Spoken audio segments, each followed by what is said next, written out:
राजधानी दिल्ली में सुबह सुबह एक ऐसी खबर निकल करके सामने आई, हड़कंप मच गया। दिल्ली के अंदर 40 ठिकानों पर बम लगा दिया गया, ऐसी खबर निकल करके सामने आई। जिस बीजेपी की या बीजेपी की जो सरकार के समर्थक हैं, वो लोग मस्जिदों के नीचे शिवलिंग और मंदिर ढूंढने का काम कर रहे हैं। वो लोग ये नहीं ढूंढ पा रहे हैं कि दिल्ली में आखिरकार कौन है जो बार बार स्कूलों को बमों से उड़ाने की धमकी दे रहा है।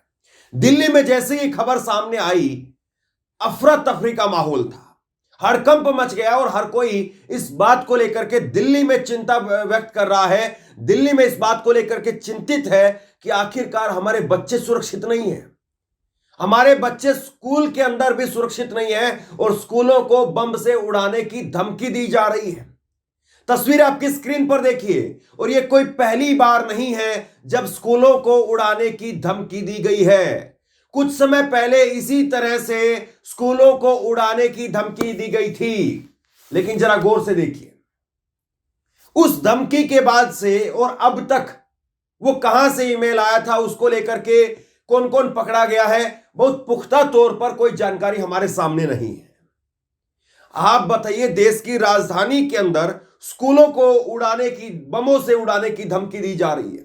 और ये स्कूल कोई ऐसे नहीं है कि कोई छोटे मोटे स्कूल हो, कि चलिए किसी गली चौराहे पर कोई स्कूल चल रहा है और उसको वहां का कोई गुंडा है, वो गुंडा स्कूल उड़ाने की धमकी दे रहा है।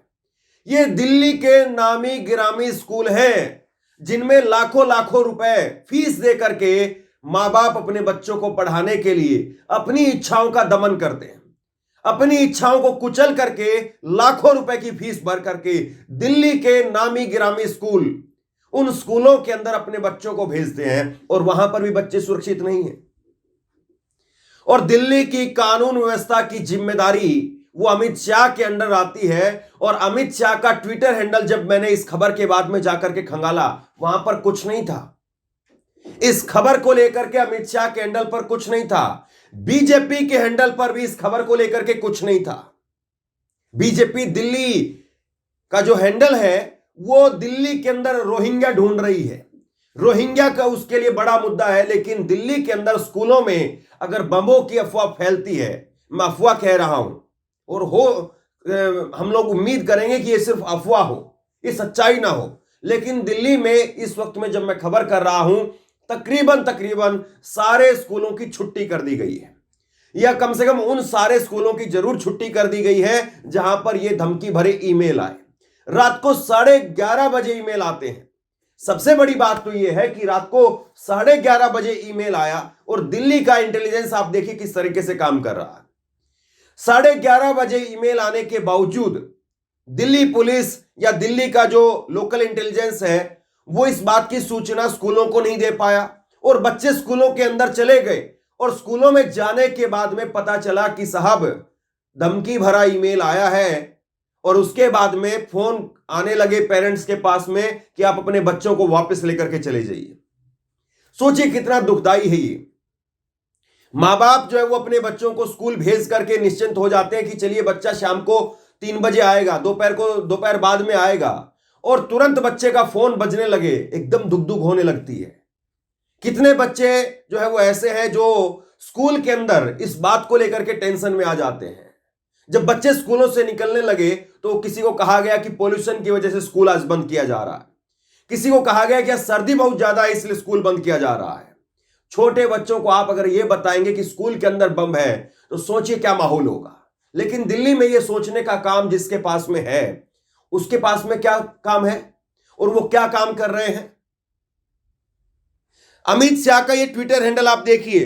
अमित शाह जो आखिरी ट्वीट है उनके हैंडल पर, वो है कि वो 9:30 बजे, कल रात 9:30 बजे अहमदाबाद गुजरात में एक धार्मिक कार्यक्रम के अंदर पहुंचे हुए थे, और वहां पर पहुंच करके उस कार्यक्रम का हिस्सा बन रहे थे, और उसको लेकर के एक बड़ी शानदार वीडियो जो है उन्होंने पोस्ट की है।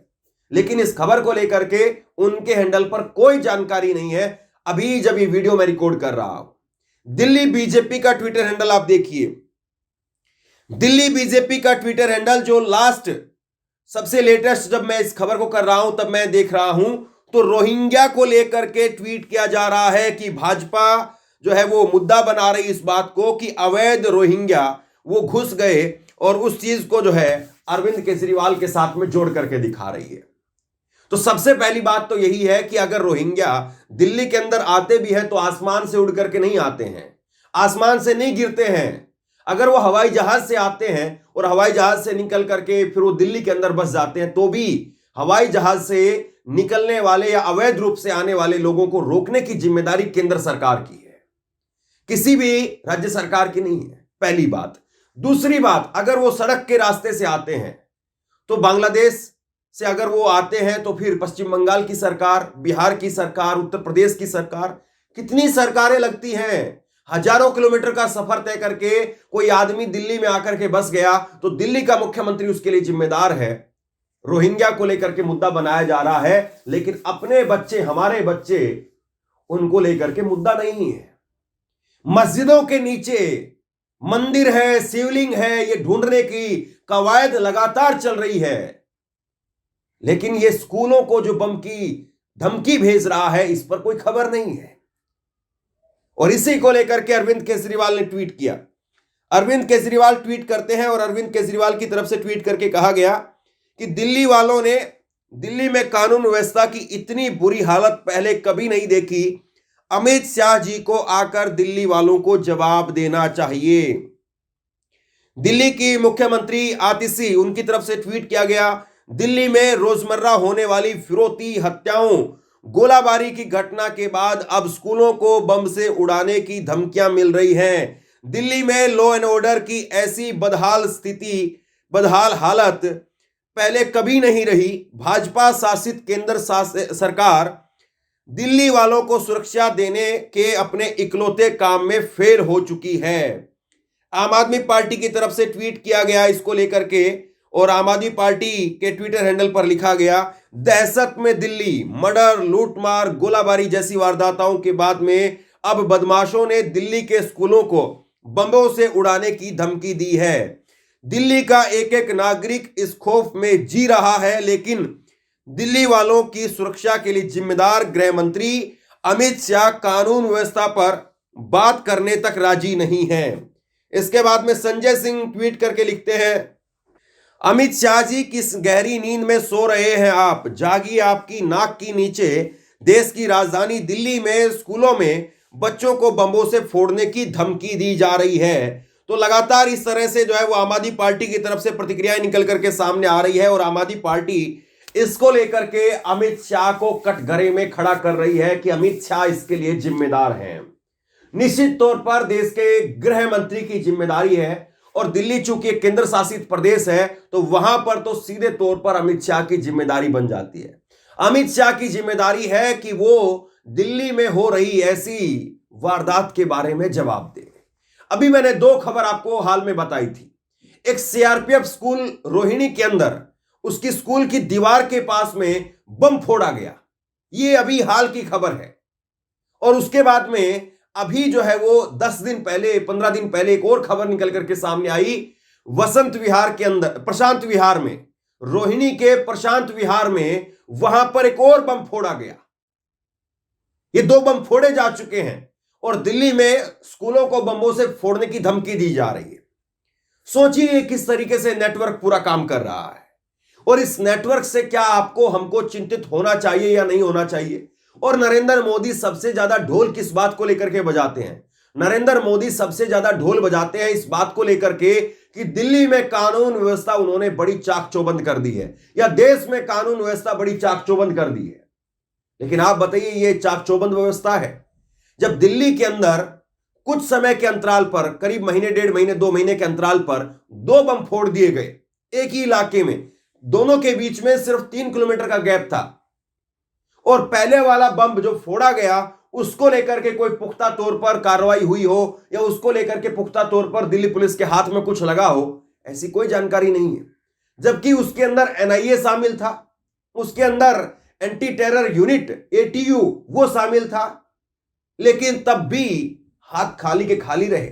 और अभी प्रशांत विहार में फिर धमाका हो गया, और उस धमाके के बाद में भी अभी तक मैंने कोई ऐसी बड़ी खबर नहीं देखी है कि दिल्ली पुलिस ने कोई प्रेस कॉन्फ्रेंस करके कह दिया हो कि दोनों धमाके जो हुए थे उनके गुनहगारों को हमने पकड़ लिया, धर दबोचा है।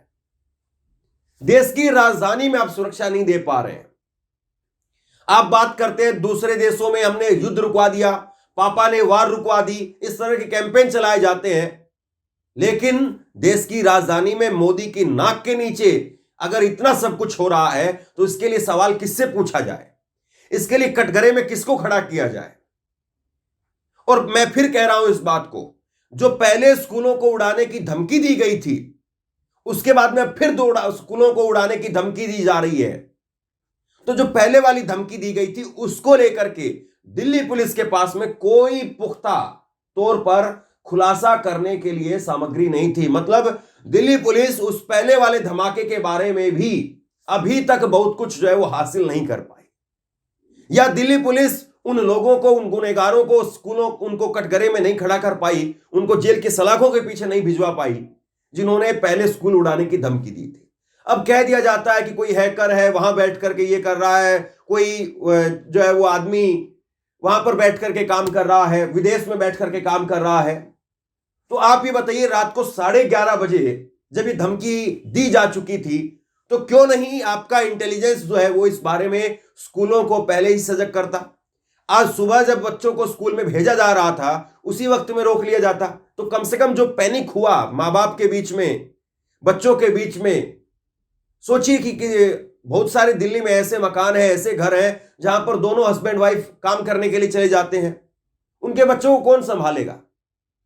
वो बच्चे एकदम से आएंगे, बच्चे कहां जाएंगे? बहुत बड़ी समस्या है ये। और मां उधर से भाग रही है, पिताजी उधर से भाग रहे हैं, बच्चे जो है वो खड़े हुए हैं। सोचिए कि क्या अफरा-तफरी का माहौल जो है वो बन रहा है। और फिर कहा जाता है देश सुरक्षित हाथों में है, देश मजबूत हाथों में है, और फला मस्जिद के नीचे शिवलिंग मिल गया है, इस बात के दस्तावेज हमारे पास में है। लेकिन इस बात के दस्तावेज किसके पास में है? ये धमकियां कहां से आ रही है? बाकी आप लोग बताइए कि इस खबर को कैसे देखा जाए। शेयर कीजिए इस खबर को, लोगों तक पहुंचाइए, और इसी तरह की तमाम खबरों के लिए ऑनलाइन न्यूज इंडिया को सब्सक्राइब कीजिए। आपका बहुत बहुत धन्यवाद।